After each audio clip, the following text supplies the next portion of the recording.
اگر کسی شخص سے تکلیف پہنچی ہو یا افراد سے تکلیف پہنچی ہو اور آدمی ان سے ملنا جلنا کم کر دے یا کوشش کرے کہ ان سے ملاقات نہ ہو، تو اس میں کوئی حرج نہیں ہے،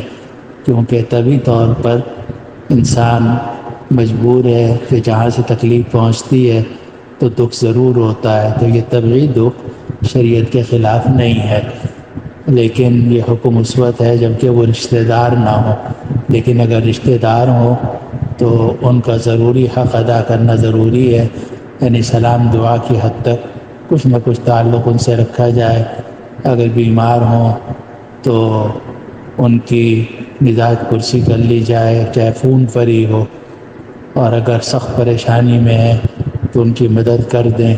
تو امید ہے کہ بہت اجر و ثواب انشاءاللہ ہوگا۔ اور باقی صبر تو اس دنیا میں کرنا پڑتا ہے، اور جیسا جیسا صبر ویسا ویسا اجر، جتنا صبر کریں گے اتنا ہی اجر و ثواب زیادہ ملے گا۔ اللہ تعالی ہمیں